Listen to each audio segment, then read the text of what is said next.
ओम पूर्णमदः पूर्णमिदं पूर्णात् पूर्णमुदच्यते पूर्णस्य पूर्णमादाय पूर्णमेवावशिष्यते।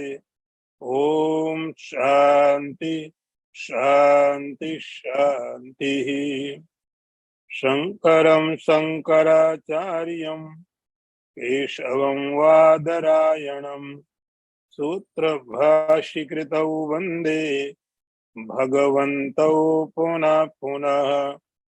ईश्वरो गुरुरात्मेति मूर्तिभेद विभागिने व्योमवद्व्याप्तदेहाय दक्षिणामूर्तये नमः। ओम शांति शांति शांति। नारायणं नमस्कृत्य नरं चैव नरोत्तमं देवीं सरस्वतीं व्यासं ततो जयमुदीरयेत। ओम शांति शांति शांति। श्लोक 11वां। श्री भगवान उवाच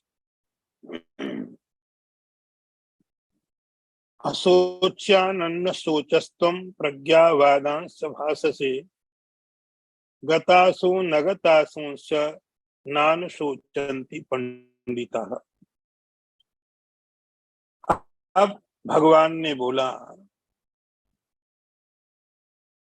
हे अर्जुन, तुम उनके लिए शोक कर रहे हो जिनके लिए शोक करने की आवश्यकता नहीं है, और बातें तुम बहुत विद्वानों की तरह कर रहे हो। जो पंडित लोग, समझदार लोग होते हैं, जो लोग चले गए हैं उनके लिए शोक नहीं करते हैं, और जो लोग नहीं गए हैं उनके लिए भी शोक नहीं करते। विषय चल रहा है अर्जुन का विषाद, अर्जुन का कष्ट, अर्जुन का दुख। जब अर्जुन युद्ध के मैदान में आया उसमें तो बहुत खुश था। उसके मन में किसी प्रकार का कोई विषाद, कोई कष्ट नहीं। और जब ये गीता पूरी हो गई उसके बाद में भी कुछ नहीं था। तो युद्ध क्षेत्र में आने के बाद ऐसा क्या घट गया, ऐसा क्या हो गया कि अर्जुन को इतना विषाद हो गया। अर्जुन की अवस्था ऐसी हो गई कि वह खड़ा नहीं हो पा रहा है। हुआ क्या? कुछ भी नहीं हुआ। अर्जुन जैसे युद्ध भूमि में आया उसके बाद कुछ भी नहीं हुआ था, लेकिन इतना विषाद, कारण क्या है? जैसे किसी को कोई बीमारी होती है तो वैद्यक शास्त्र का नियम है कि तुम उस बीमारी की जड़ को देखो, उसका रूट कॉज क्या है। उस रूट कॉज को आप हटाओ तो उसके सिम्टम धीरे धीरे अपने आप चले जाएंगे। वो जो लक्षण है वो बीमारी नहीं, बीमारी का रूट, बीमारी का कारण कुछ और है, वही तो जानना है। तो अर्जुन जब युद्ध भूमि में आया स्वस्थ था और कुछ हुआ भी नहीं, इतना रो रहा है, आंखों से आंसू निकल रहे, शरीर कांप रहा है, रोमांचित है, खड़ा नहीं हो पा रहा है, धनुष नहीं पकड़ पा रहा है, इतना अशक्त, इतना कमजोर। हुआ क्या? भगवान उसका जो कारण है उस पर प्रहार करते, उसका जो रूट कॉज है उसको दूर करने के लिए भगवान प्रारंभ करते हैं। भगवान ने नहीं कहा कि जो तुम कह रहे हो गलत है। बहस हो जाती, डिबेट हो जाती। अर्जुन अपनी बात को साबित करने की कोशिश करता। अर्जुन ने जो भगवान के सामने ये कहा, समाज का, सोसाइटी का, फैमिली का एक जो मानचित्र रखा था, ऐसा होगा, ये होगा, भगवान कहते नहीं ऐसा कुछ नहीं होगा, तुम गलत सोच रहे हो। अर्जुन डिबेट करता, एंडलेस स्टोरी होती। यहां पर भगवान ने ऐसा कुछ नहीं कहा कि ऐसा नहीं होगा, वैसा नहीं होगा। भगवान कहने लगे, असोचानन सोचस्तम प्रज्ञावादांश भाषते। अर्जुन तुम जो बातें करते हो एक अलग बात है, इसको बोलते प्रज्ञावाद। प्रज्ञावाद का अर्थ होता है कि व्यक्ति ऐसा व्यवहार करता है जैसे वे बहुत बुद्धिमान है, ज्ञानवान है, और होगा बुद्धिमान होगा, ज्ञानवान होगा, लेकिन वह बुद्धि, वह ज्ञान उसके काम नहीं आ रहा है। ज्ञान बहुत है, भगवान कहते हैं ये प्रज्ञावाद है। तुम्हारे पास ज्ञान बहुत है, लेकिन वो ज्ञान तुम्हारी काम नहीं आ रहा है। बातें तुम ऐसी करते हो जैसे कि ज्ञानी लोग करते हैं, और वो ज्ञान तुम्हारी वाणी में है, तुम्हारी क्रिया में नहीं है, तुम्हारे एक्शन में नहीं है, तुम्हारी एक्टिविटी में नहीं है। वाणी में तो बहुत, जैसे टेप रिकॉर्ड चला दो, आप कंप्यूटर चला दो, सीडी चला दो, डीवीडी प्लेयर चला दो, बड़ी बड़ी ज्ञान की बातें सुन लो, रिपीट करते रहेंगे। प्रज्ञावाद का अर्थ होता है कि जो बातें बोली जा रही बड़ी ज्ञान पूर्वक है, लेकिन वो बातें बिल्कुल काम की नहीं, कम से कम उस व्यक्ति के नहीं। और जिसका ज्ञान अपने खुद के काम नहीं आता है, उसका ज्ञान कभी दूसरे के काम नहीं आएगा। भगवान कहते तुम बातें तो करते बड़े बड़े विद्वानों की जैसे, एक कृष्ण ऐसा हो जाएगा, वैसा हो जाएगा, ये कौरव नहीं समझते हैं, लेकिन हम तो समझते। ऐसा सब अर्जुन ने भगवान को कहा था। भगवान कहते ये प्रज्ञावाद है। असोच्यानन्न सोचस्तम, तुम उन लोगों के लिए शोक कर रहे हो, उन परिस्थितियों के लिए शोक कर रहे हो जिन शोक के लायक नहीं है, जिसमें शोक करने का कोई कारण नहीं है। शास्त्रों में लिखा है, नासमझ व्यक्ति के लिए प्रतिदिन सैकड़ों ऐसी चीज हैं जिनको देख करके वह खुश हो सकता है, हजारों ऐसी चीज हैं जिनको याद करके दुखी हो सकता है। हर्ष स्थानी सहस्त्राणी, शोक स्थानी शतानी का। कुछ हुआ नहीं, कुछ घटा नहीं, लेकिन बस याद करके ऐसा हो सकता है, ऐसा मैं कर सकता था, पीछे भविष्य में चला, भूत में चला गया, ऐसा मैं कर सकता था, मुझे ऐसा करना चाहिए था, तो वहां शायद कुछ परिणाम और होते, भविष्य में ऐसा करूंगा। जब कोई व्यक्ति या तो भविष्य में चला जाता है या भूत को लेके, तो भूत और भविष्य में जब होता है तब ये सुख, शोक, दुख घेर लेता है। भगवान कहते किसके लिए शोक कर रहे हो? असोच्यान नन्म सोचस्तम, जिनके लिए शोक करने का कोई कारण नहीं है, कोई हेतु नहीं है, तुम उनके लिए शोक कर रहे हो। और बात है कि तुम बातें बहुत बड़ी बड़ी कर रहे हो। प्रज्ञावाद कर रहे हो। भगवान ने दो चीजें यहां रखी। श्लोक बहुत ही महत्वपूर्ण है। भगवान गीता प्रारंभ कर रहे हैं, गतासून अगतासून। अच्छा तुम बताओ शोक किसके लिए कर रहे हो? भीष्म के लिए, द्रोणाचार्य के लिए, और जितने राजा खड़े उनके मरने का है। किसका शोक कर रहे हो? उनका कर रहे हो जो जिंदा खड़े। अरे जो जिंदा है उनका शोक कैसे कर सकते हो आप? जो जिंदा खड़े हैं, भीष्म पितामह, द्रोणाचार्य, उनके लिए शोक कैसे कर सकते हो? जो मर गए उनके लिए शोक करके मतलब? जो जीवित ही नहीं है उनके लिए शोक करने का मतलब क्या है? और जो जीवित है उनके लिए शोक करने का मतलब क्या है? नान सोचंती पंडिता। बुद्धिमान व्यक्ति, सद असद विवेकी व्यक्ति, विचारवान व्यक्ति शोक करने के पहले सोचो तो सही। इसलिए राम ने बाली का वध किया।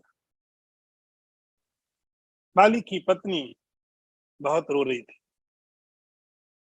बहुत रो रही, स्वाभाविक, कोई नई बात तो नहीं है, बहुत रो रही थी। भगवान राम वहां पर गए तो भगवान राम ने बोला तुम किसके लिए रो रही हो? मर गया। जो मरा है मर गया, मर के चला गया, तो चला गया तो मरा तो नहीं, नहीं तो जाता कैसे? गया, इसका अर्थ हुआ मरा नहीं, वो गया दूसरी जगह, दूसरे शरीर में, दूसरी जगह गया है। मरा किधर? और जो मरा है वो तुम्हारे सामने पड़ा हुआ है, तो तुम किसके लिए शोक कर रही हो? किसके लिए दुख? शरीर तो यही पड़ा हुआ है, और जो गया वो मरा नहीं है। थोड़ा और आप इसको जरा गहराई में समझिए। जिसमें प्राण नहीं है, चेतन नहीं है, आप कहते हैं जड़ पदार्थ है, अनकॉन्शियस है, इनर्ट है, उसके लिए बुद्धिमान व्यक्ति दुख नहीं करता। जो पदार्थ इनर्ट, जिसमें प्राण नहीं, जड़, इनर्ट, अनकॉन्शियस, उसके लिए कोई ज्ञानी व्यक्ति दुख नहीं, शोक नहीं करता। और जो प्राणवान है, कॉन्शियस है, चैतन्य, उसके लिए भी शोक नहीं करता। तो आप दो तरह से संसार को समझो। एक ऐसा संसार जो जड़ है, एक ऐसा संसार जो चेतन है। और कम से कम दुख का कारण आप तो नहीं हो। आप दुख के कारण कभी हो नहीं सकते हो। तो दुख का कारण कहीं बाहर है, आपसे अलग है। आपसे अलग आप डिवीजन दो कर सकते हो।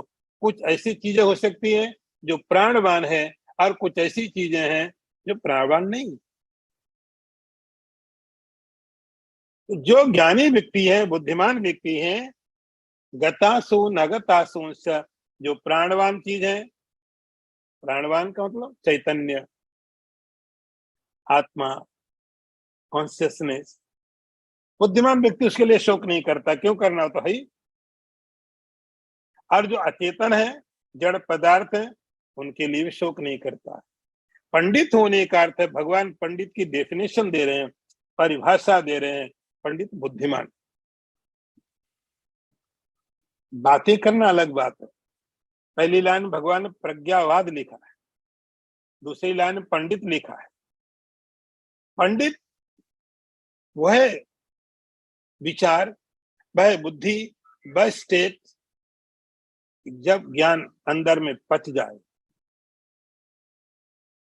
प्रज्ञावाद वह स्थिति है, ज्ञान है लेकिन ज्ञान किसी काम का नहीं है। आप देखते हो बहुत बार कोई तैरना सीख रहा है,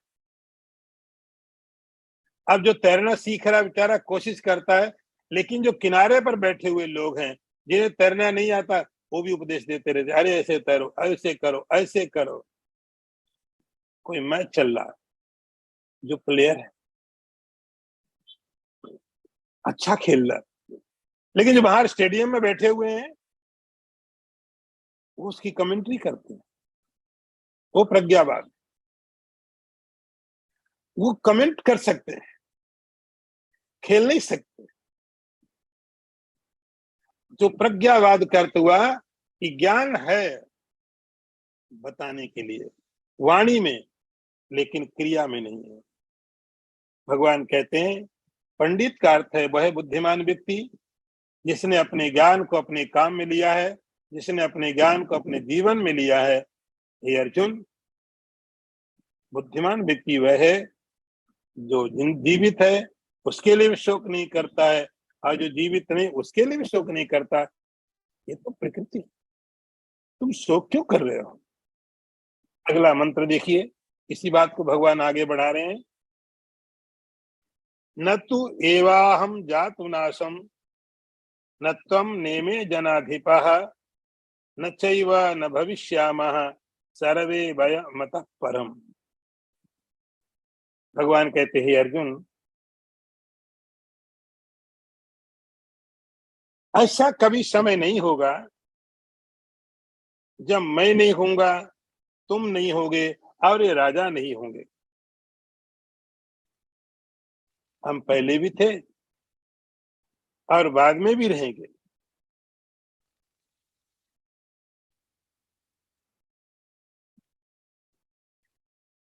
अर्जुन का जो दुख है वो भीष्म पितामह आदि से जुड़ा हुआ है, तो भगवान उसी बात को यहाँ पर लिंक करते हैं। हे अर्जुन, तुम ऐसा कैसे समझ सकते हो कि युद्ध में युद्ध होगा और भीष्म मारे जाएंगे, द्रोणाचार्य मारे जाएंगे, कर्ण मारा जाएगा, दुर्योधन मारा जाएगा और बहुत सारे रथी महारथी खत्म हो जाएंगे। ऐसे समझो कि समाप्ति का मतलब क्या है। न तो ये वाहम जातु नाशम न तुम नेमे जनाधपा। हे अर्जुन, ऐसा नहीं कि भीष्म आज पैदा हुए, भीष्म को तुम समझो पहले, द्रोणाचार्य समझो। द्रोणाचार्य कितने साल पुराने हैं? जब आप किसी की बात करते हो तो आप देखते हो कोई 60 साल का है, कोई 50 साल का है, कोई 80 साल का है। बस इतना ही हमारी समझ उसके बारे में है। हम इतना समझते हैं व्यक्ति 60 साल का है, 50 साल का है, बस 50 साल का इतिहास, इसकी हिस्ट्री हमारे पास है। हम इतना ही जानते हैं किसी व्यक्ति को, हम 100 साल जानते हैं किसी के बारे में, लेकिन ये जानना बहुत कम जानना है, जो नहीं जाना वो बहुत है। ये जानना बहुत कम है। आप ऐसा मत समझो किसी को आपने जान लिया, कब पैदा हुआ, किस परिवार से है, क्या काम करता है, तो आप समझते मैंने पूरा जान लिया।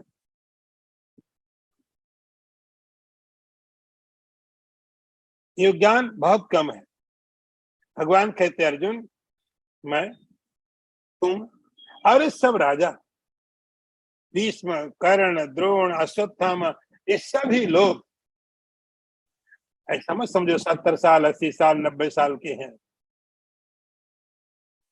इस संसार में ऐसा कुछ भी नहीं है, ऐसा कोई समय नहीं था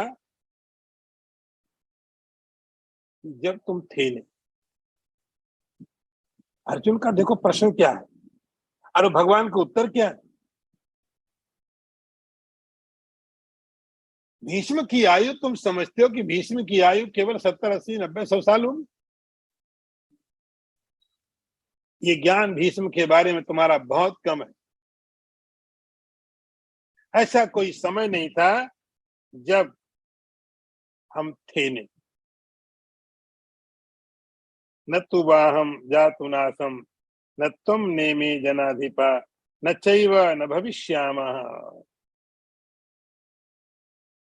तो किसी आप इंडिविजुअल को, किसी व्यक्तिगत आत्मा के बारे में, व्यष्टि के बारे में बात यदि करते हो, तो उस व्यष्टि के बारे में विचार करके देखोगे तो उसकी आयु, उसका अस्तित्व, उसकी सत्ता कितनी है, पहले आप ये तो विचार करो। उस व्यक्ति की सत्ता कितनी है? 50 साल, 60 साल, 90,000 साल नहीं। भगवान कहते हैं ऐसा कोई समय नहीं था जब तुम नहीं थे। ऐसा कोई समय नहीं था जब मैं नहीं था, जब ये राजा नहीं थे, और ऐसा कोई समय होगा नहीं जब ये लोग रहेंगे नहीं। सब इसी तरह चलता है। भगवान कहते हैं तो किसी व्यक्ति की सत्ता, उसका एग्जिस्टेंस उतना नहीं है जितना हम जानते हैं, उससे बहुत ज्यादा है। कितना ज्यादा है? तो भगवान कहते काल से बड़ा है। तुम काल के बारे में सोचो, कितना काल हो सकता है? टाइम।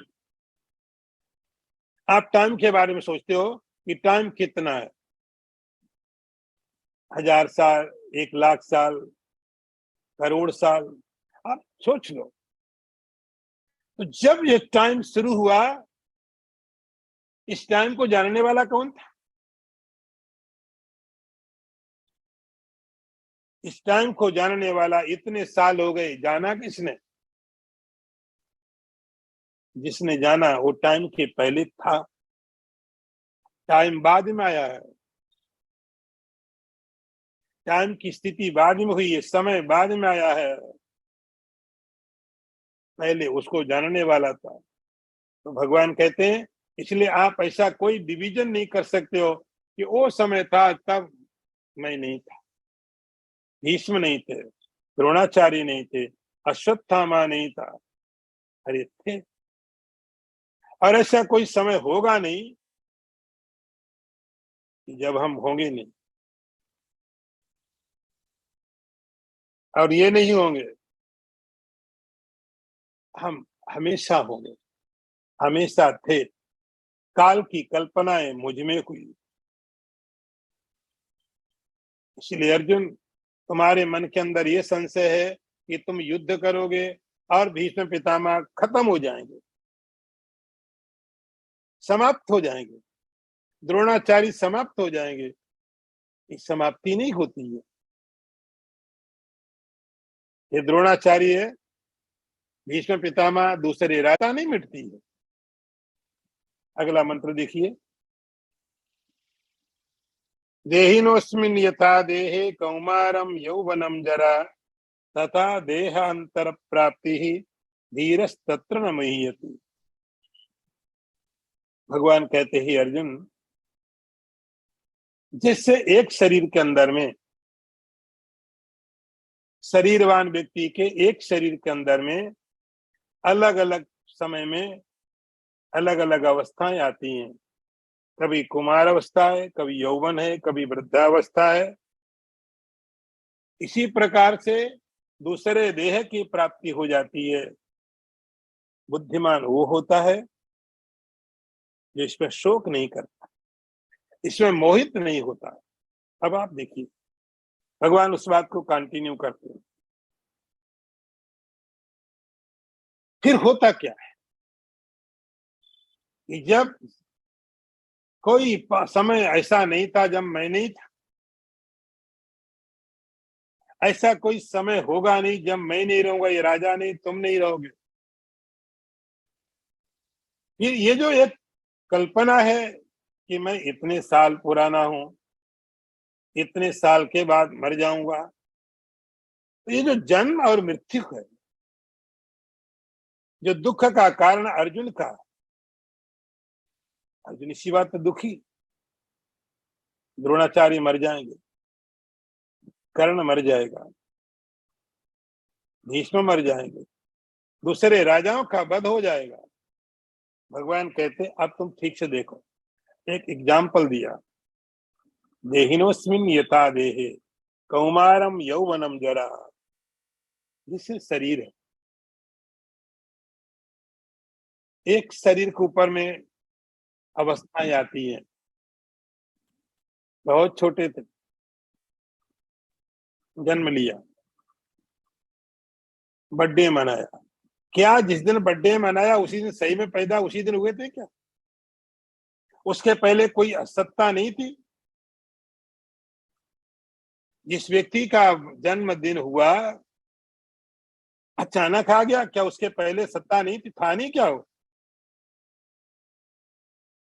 आप विचार करोगे, हाँ हाँ हाँ, उस समय था तो सही, मां के गर्भ में था। तो जन्मदिन से पहले सत्ता थी, जन्मदिन जन्मदिन नहीं। तो बहुत बहुत स्पष्ट चीज कि जिस दिन जन्मदिन है उसके पहले में भी वो व्यक्ति है, उसकी सत्ता है। ये बात डॉक्टर भी बोलेंगे, आप भी समझते हो, बहुत प्रत्यक्ष बात है कि जन्मदिन के पहले आपकी सत्ता थी। और यदि विचार करोगे, थोड़ा और पीछे जाओगे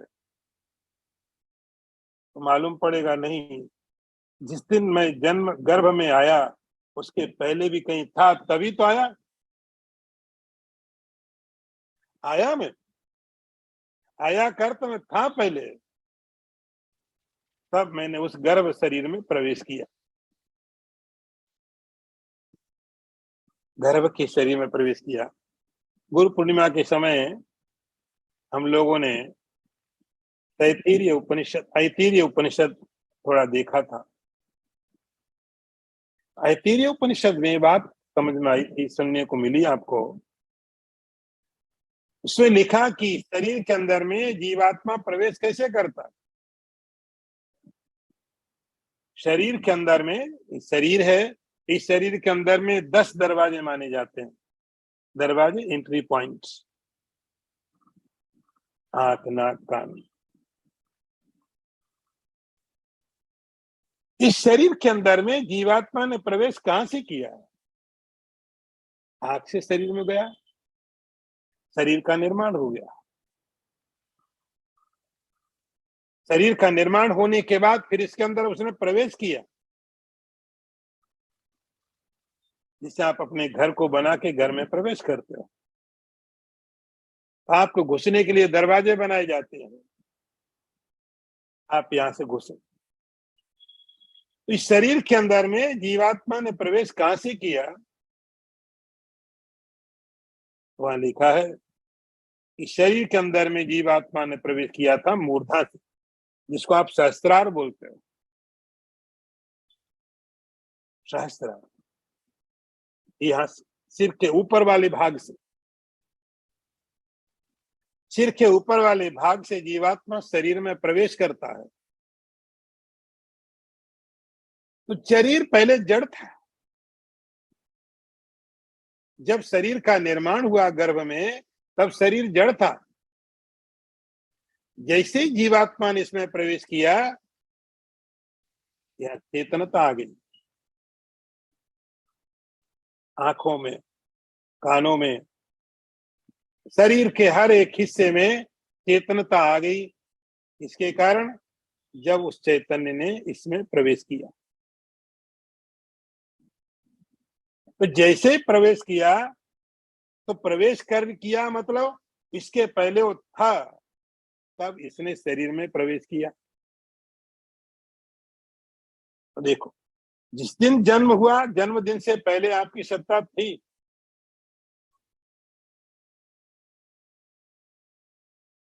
फिर जब आप और यदि वहां पर बच्चे का और प्रयोग करते हो और देखते हो, तो मालूम पड़ता है पहले शरीर का निर्माण हुआ, शरीर का निर्माण हुआ, और शरीर का निर्माण तो शरीर तो जड़ था, उस शरीर के अंदर में उस चैतन्य ने प्रवेश किया। तो जिसने प्रवेश किया शरीर के पहले था, वो इस शरीर के अंदर में प्रवेश किया।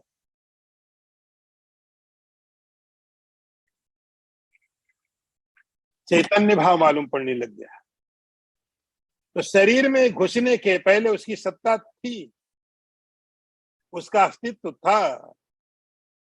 भगवान कहते हैं और पीछे जाओ, आप जितनी कल्पनाएं कर सकते हो, जितने शरीरों की कल्पनाएं कर सकते हो, करते रहो, करते रहो, जाते रहो। शरीर आएंगे, शरीर जाएंगे। शरीर का होना आपका अस्तित्व का प्रमाण नहीं है। शरीर का होना आपके अस्तित्व का प्रमाण नहीं है। भगवान कहते हैं अर्जुन, देहिनोस्मिन् यथा देहे, फॉर एग्जाम्पल, दिस इज शरीर माँ के गर्भ में था, इसमें चेंजेज आते रहे, बदलाव आते रहे, बदलता रहा, बदलता रहा। जब ये संसार में आया, उसके बाद इसमें बहुत से परिवर्तन आए। और कभी आपने किसी परिवर्तन को मना किया? शरीर में डेवलपमेंट हो रहे थे, कभी किसी ने इस बात का बुरा माना कि मेरा ये शरीर खत्म हो रहा है? आप खुश हो, आप खुश हो, शरीर बढ़ रहा है, डेवलप हो रहा है, अब मैं ठीक से देख पा रहा हूं, मेरे होश ज्यादा है, शरीर में ताकत बढ़ रही है, धीरे धीरे में और बड़ा हो गया, और बड़ा हो गया। आपने कभी मना किया कि मुझे अवस्था नहीं छोड़नी? आपने स्वीकार किया। शरीर में धीरे धीरे कुमार अवस्था आई, कौमारम, थोड़े बड़े हो गए, अच्छा लगने लगा। आपको भी लगा मैं दूसरे को चैलेंज कर सकता। आप छोटे थे, असमर्थ थे, अशक्त थे। जैसे जैसे ताकत आई, आपको अच्छा लगा, मैं भी, और बड़े हुए। शरीर में चेंजेस हो रहे हैं, शरीर में परिवर्तन हो रहे हैं, बदलाव हो रहे हैं, आपको कोई दुख नहीं। जवान हो गए, कहूं यौवनम, यौवन, जवानी आ गई। अब आप, मैंने आपको शायद एक बार कभी एग्जाम्पल दिया होगा, एक राजकुमार था, काशी का राजकुमार। जब वो 25 साल के आसपास की उम्र हुई उसकी हुई, एक दिन थोड़ा गहरा गंभीर था। तो माता पिता ने पूछा, भाई क्या बात है,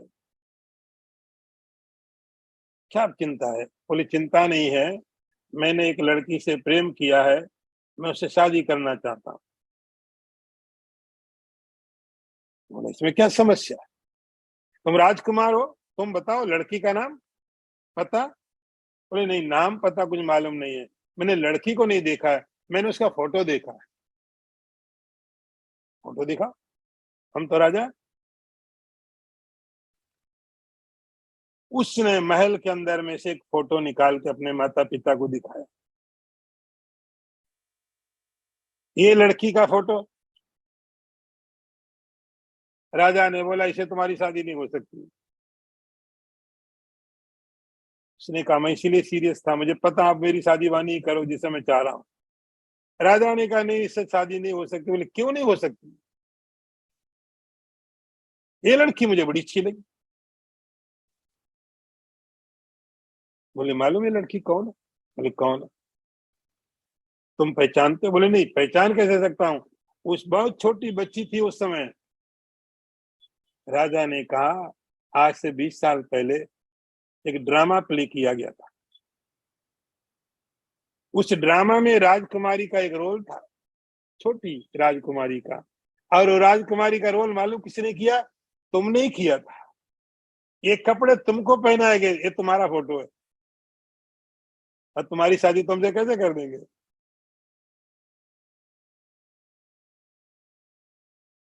एक व्यक्ति के शरीर में इतने परिवर्तन आए, उसे कोई समस्या नहीं हुई। एक शरीर में इतने ज्यादा परिवर्तन आए, उसे कोई समस्या नहीं है। कौमारम यौवनम, उसके बाद वृद्धावस्था आ गई, कोई समस्या नहीं। आप मैच्योरिटी आ गई और मैच्योर हो गए, और आप मैच्योर हो गए, अपने को रिस्पेक्टेड फील करते हो। भारत में तो ज्यादा ही होता है, वयोवृद्ध है, वयोवृद्ध का आदर ज्यादा होना चाहिए, जिसकी उम्र ज्यादा है उसका ज्यादा सम्मान होना चाहिए। तो शरीर के अंदर में भगवान कहते सारे के सारे परिवर्तन आते रहते हैं। कभी आपको कोई दिक्कत हुई? नहीं, किसी को ही नहीं होती है, अच्छा लगता है। तो जैसे देह के अंदर में ये परिवर्तन होते रहते हैं, आपको कोई समस्या नहीं रहती है, किसी को कोई समस्या नहीं रहती। अब इसके बाद का जो रोल शुरू होता है, जो पार्ट शुरू होता है, वहां से बुद्धिमानी की आवश्यकता पड़ती है। तथा देहांतर प्राप्ति ही, एक देह के बाद में दूसरे देह की प्राप्ति भी होती है। एक शरीर में परिवर्तन, कोई आपत्ति नहीं, लेकिन शरीरांतर की प्राप्ति होती है, यहां पर बुद्धिमानी की आवश्यकता पड़ती है। एक देह छोटा, दूसरा देह मिला, यहां पर तथा देहांतर प्राप्ति, एक दूसरे देह की जो प्राप्ति है, यहां पर बुद्धिमानी की, सारी स्पिरिचुअलिटी की, सारे आपके ज्ञान की, सारे आपके अंडरस्टैंडिंग की यहां जरूरत है, यहां आवश्यकता। आप अपनी पूरी अंडरस्टैंडिंग यहां लगाओ कि जैसे एक शरीर में बहुत सारे परिवर्तन हुए, आपको कोई समस्या नहीं थी, ऐसे ही एक देह के बाद दूसरा देह मिले, आपको क्यों समस्या? आपको तो मिल ही रहा है ना। धीरस्तत्र न मुह्यति, यहां जो मोह को प्राप्त नहीं करता वो धीर है, वो बुद्धिमान है, वही पंडित, वही ज्ञानी है। शरीर के परिवर्तनों को तो कोई भी देख लेता है, कोई भी समझ लेता है, और कोई ऑब्जेक्शन नहीं होता है। लेकिन एक शरीर के बाद दूसरे शरीर की जो प्राप्ति है, इसके लिए बहुत बुद्धिमानी की आवश्यकता पड़ती है। इसके लिए बहुत बुद्धिमानी की आवश्यकता पड़ती है कि ये पता चले कि शरीर बदलेगा, मैं दूसरे शरीर के लिए तैयार हूं। इसका अर्थ हुआ कि मृत्यु जीवन का अंतिम स्थिति नहीं है, अंतिम स्थिति, जन्म प्रारंभ नहीं, मृत्यु अंतिम नहीं है। आते हैं, जाते हैं, कितने बार जन्म हुए, कितने बार मृत्यु हुई, आपको याद भी नहीं। कोई महत्वपूर्ण घटना नहीं हुई है आपके लिए, इतनी कोई महत्वपूर्ण बातें नहीं हुई है। भगवान कहते हैं कितने बार भीष्म मरे हैं, कितने बार द्रोणाचार्य मरे हैं, और कितने बार फिर मरेंगे। इतनी महत्वपूर्ण बात कहाँ है जितना तुमने इसको बना रखा है। प्रज्ञावाद होने से मतलब नहीं होता है, धीर होने से मतलब है कि मृत्यु या जन्म इतना महत्वपूर्ण नहीं है जितना सीरियसली तुम इस पर ले लेते हो। धीरस्तत्र न मुह्यति, मुह्यति का अर्थ है जिसके अंदर मोह पैदा नहीं होता, जिसके अंदर विकार पैदा नहीं होता है, जो शरीर में होने वाले परिवर्तनों को आसानी से निकाल देता है, वैसे ही मृत्यु को भी एक फेनोमेनल घटना है, हो रही है, चली गई। बुद्धिमान वह है अर्जुन, इसलिए भीष्म, द्रोण, अश्वत्थामा, ये सब लाखों लाखों बार मर चुके हैं। हर व्यक्ति ने उस अनुभव से अपने को निकाला हुआ है और भूल गए। कहाँ याद है? कब याद है कि मैं मरा? किसी को याद नहीं। इतनी महत्वपूर्ण बातें नहीं थी, इतनी महत्वपूर्ण घटना थी ही नहीं कि याद रखी जाए।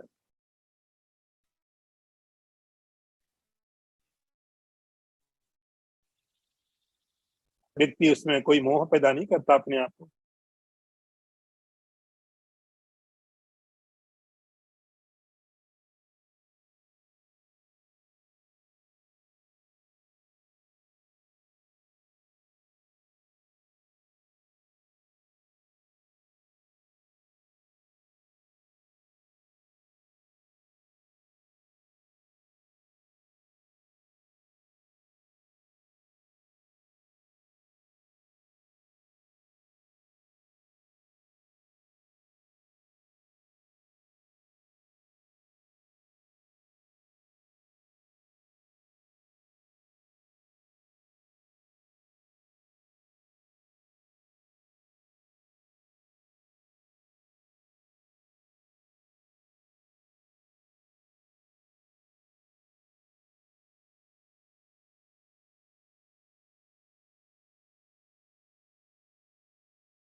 इंद्रियों का पदार्थों का जो संबंध है, उसका परिणाम क्या होता है?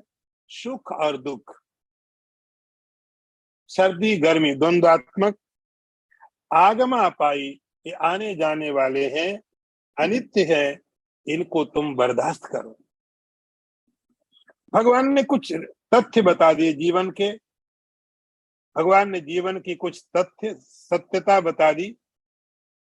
अर्जुन, ये तथ्य है, ये सत्य है, ये है। अब तुमको संसार में रहने के फेस कैसे करना है?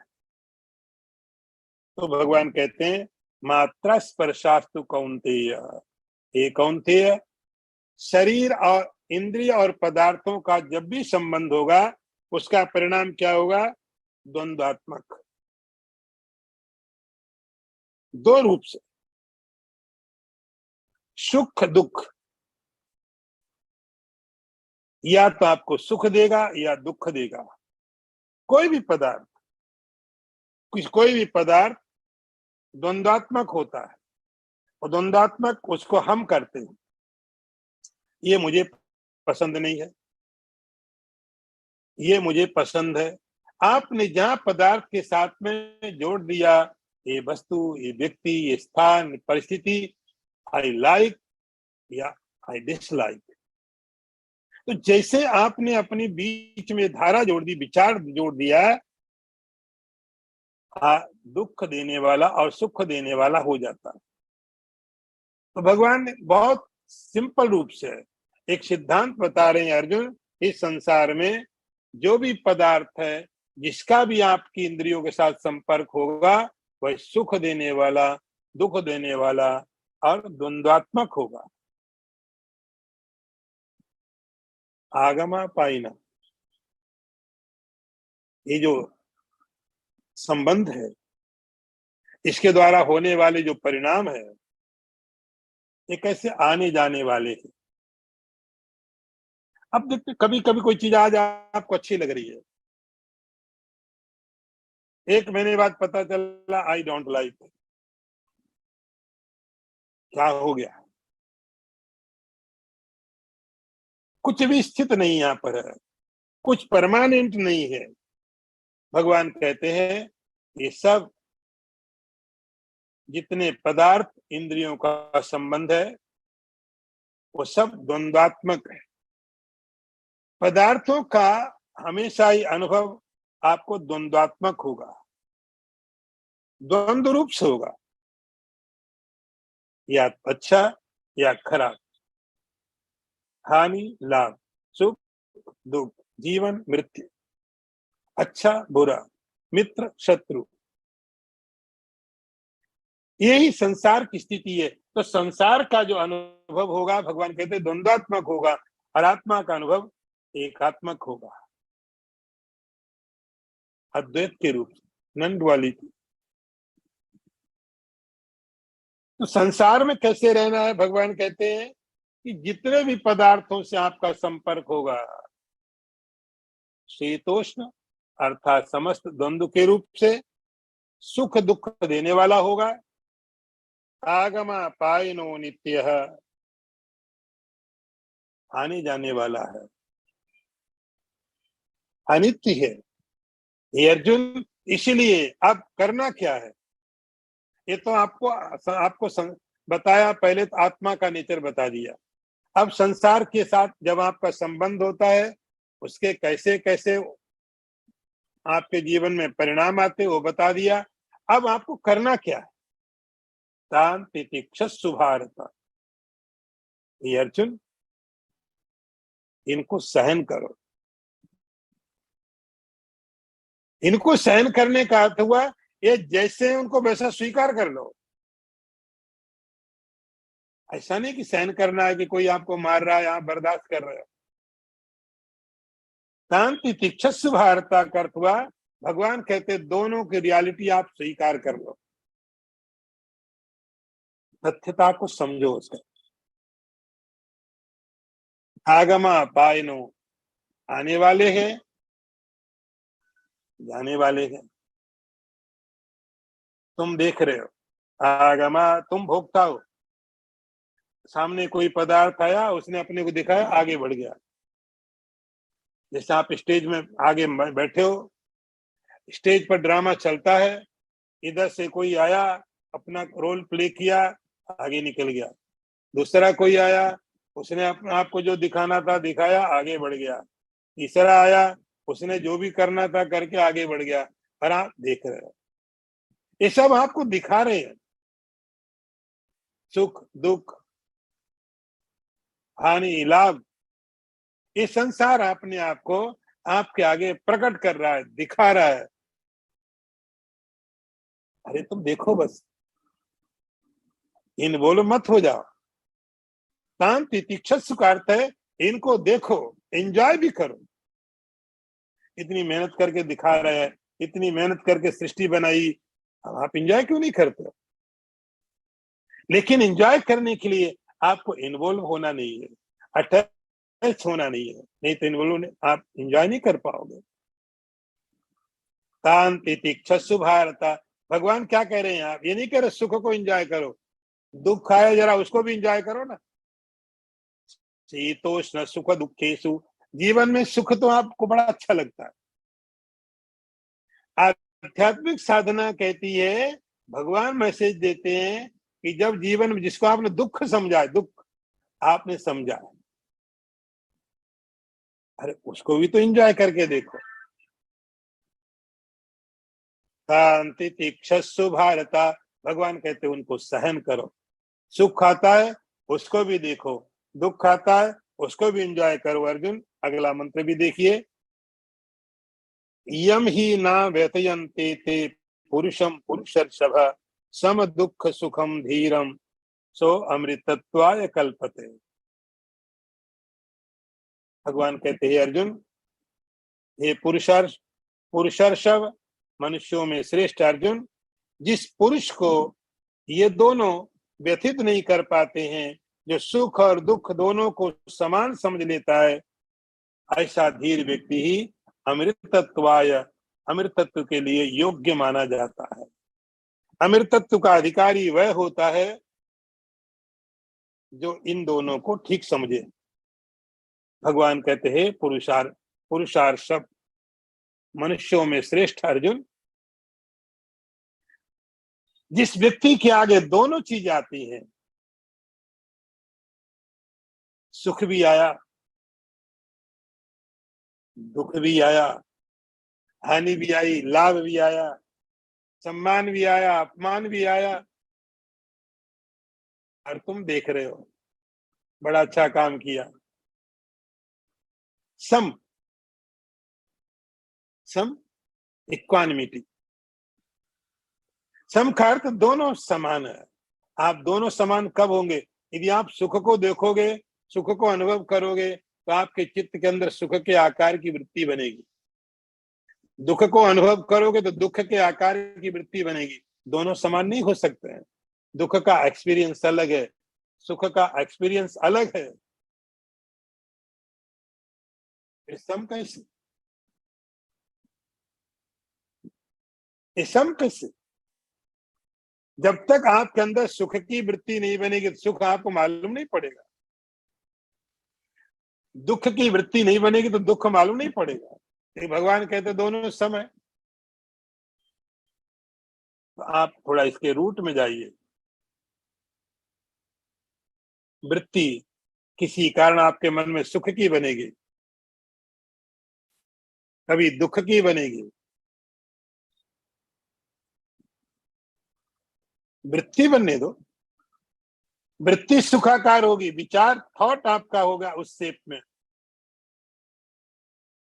लेकिन जो ऑब्जेक्ट है, जो पदार्थ है और जो आप हैं, उनमें फर्क नहीं आता। वृत्ति में फर्क है। भगवान कहेंगे यम ही ना व्यथयन्ते ते। जो व्यक्ति धीर नहीं है, धीर नहीं है मतलब ऐसा समझ सकते आध्यात्मिक नहीं। थोड़ी देर के लिए मैं समझाता हूं। जो व्यक्ति आध्यात्मिक रूप से उन्नत नहीं है, उसके जीवन में सुख आया तो भी परेशान हो जाएगा। वो सुख भी डाइजेस्ट नहीं होता, अहंकार पैदा कर देगा, अभिमान पैदा कर देगा, लोगों को अपमानित करना शुरू कर देगा। तो सुख भी आके उसके जीवन में उद्विग्नता पैदा कर देगा और दुख भी कर देगा। सुख भी आके जीवन में उद्विग्नता पैदा कर देगा और दुख भी कर देगा। ऐसा नहीं कि जब हम दुखी होते तभी हम उद्विग्न होते। हम जब सुखी होते हैं तो भी उद्विग्न होते हैं। भगवान कहते हैं ये व्यक्ति कौन है? सम सुखम दुखम, दोनों को निरपेक्ष रूप से देख रहा है। दुख आया, चला गया, कोई आदर नहीं दिया उसने।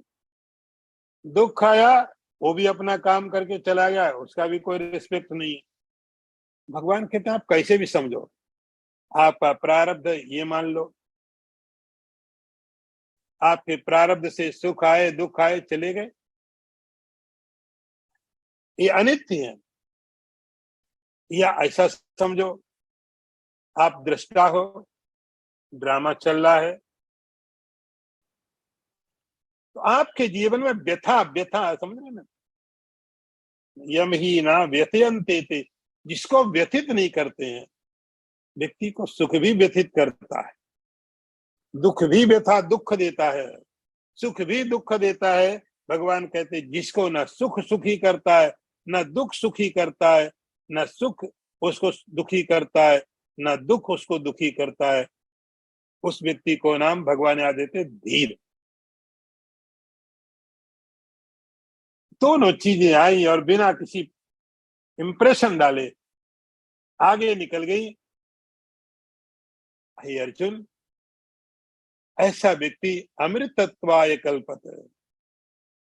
ये व्यक्ति अमृतत्व का अधिकारी है। ये व्यक्ति ऐसे पद का अधिकारी है जहां पर अब मृत्यु नहीं।